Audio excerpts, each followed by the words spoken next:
Hi everyone. I just wanted to start doing recordings every day of the Course in Miracles lessons because I think that having that support and sharing what I'm getting out of it and my journey through it might help other people to really understand and know what it is they're supposed to be doing. For anyone who's struggling with it maybe, or finding it a challenge, or feeling a little bit alone about it, I just want to be able to be there and to let you feel that you are being supported by it. It's a journey for me. I am going through this for probably the third or fourth time now, but I have to say that I don't feel that I'm in any better or worse place than anybody else as far as where I'm at with it, because each time I go through it, there is more and more that I learn and more deeper understanding of the Course that I find each time I go through it. But I'm right there with you, and I am, sometimes have my challenges and my struggles too. So just know that it's not about getting there. It's about the journey always, and to love yourself through it, and to really understand that there's no right or wrong way to go about doing the lessons for the Course.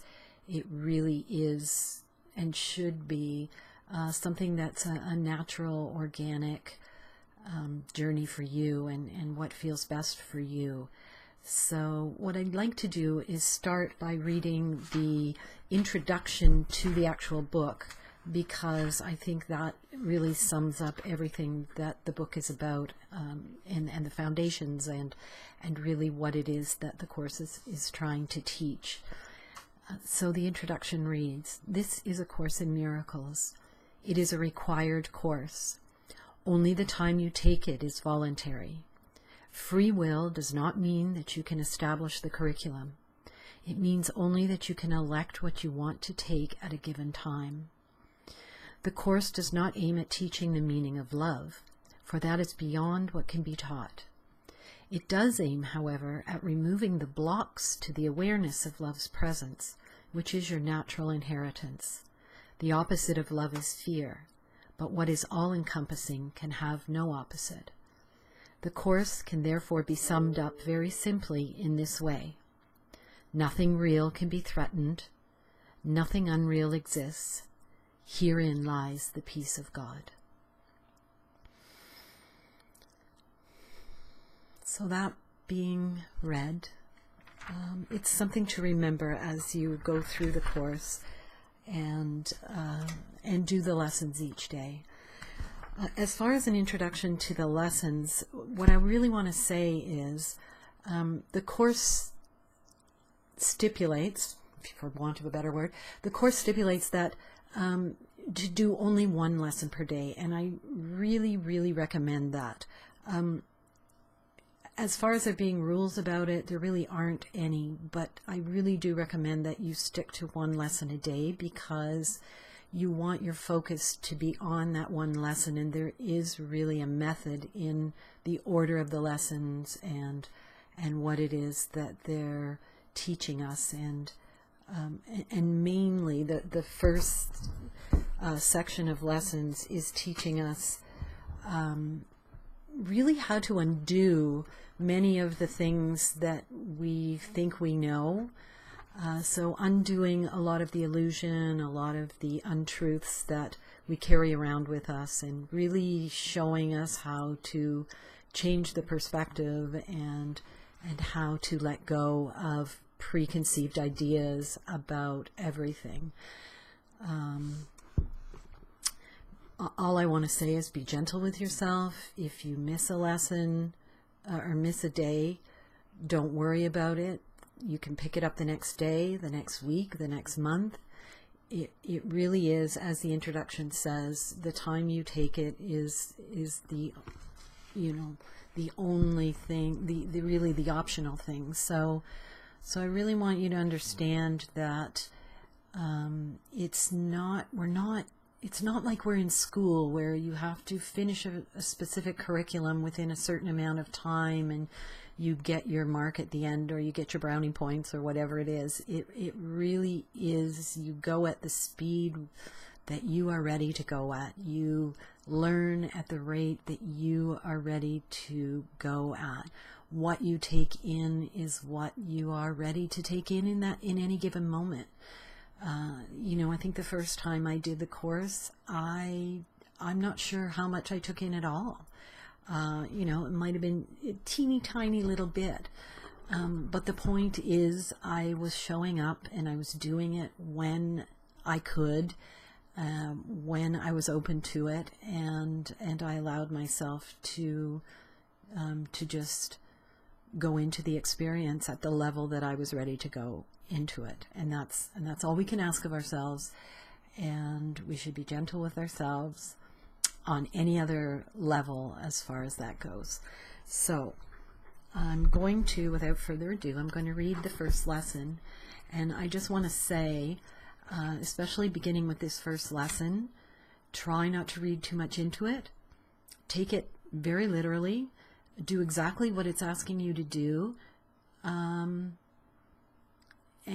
don't worry about looking for a deeper meaning in it, because it really is very basic, and it really is exactly what it's asking you to do. There's not anything that you need to read into it. So lesson 1. Nothing I see in this room, on this street, from this window, in this place means anything. Now look slowly around you and practice applying this idea very specifically to whatever you see. This table does not mean anything. This chair does not mean anything. This hand does not mean anything. This foot does not mean anything. This pen does not mean anything. Then look farther away from your immediate area and apply the idea to a wider range. That door does not mean anything. That body does not mean anything. That lamp does not mean anything. That sign does not mean anything. That shadow does not mean anything. Notice that these statements are not arranged in any order and make no allowance for differences in the kinds of things to which they are applied. This is the purpose of the exercise. The statement should merely be applied to anything you see. The statement, as you practice the idea for the day, use it totally indiscriminately. Do not attempt to apply it to everything you see, for these exercises should not become ritualistic. Only be sure that nothing you see is specifically excluded. One thing is like another as far as the application of the idea is concerned. Each of the first 3 lessons should not be done more than twice each day, preferably morning and evening. Nor should they be attempted for more than a minute or so, unless that entails a sense of hurry. A comfortable sense of leisure is essential. So it's asking you not to be too caught up in it, not to be too stressed about it. Really soften into it and really allow yourself to just really do what it is, to gently soften your focus, look around the room. Don't accept or deny any item that your eyes may rest on. It's really about not thinking about it too much. It's really just about doing it, being in the experience of looking around the room, finding and letting your eyes rest on each item, and making the statement, this table does not mean anything.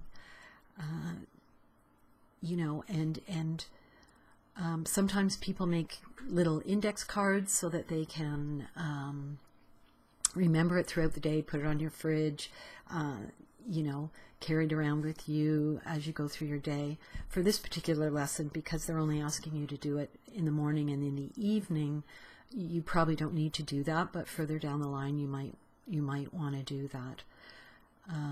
I'm really not going to say too much about this lesson today because I really feel that you just want to take it at face value and let it go at that. I just want really to stress not to be too hard on yourself about doing it right or being correct, or, you know, it may bring up feelings and emotions and thoughts and anger. It may not. It's all okay. It's all good. Just really relax into the experience. So have a great day and good luck with it. And I will post another lesson, to the next lesson tomorrow. Bye for now.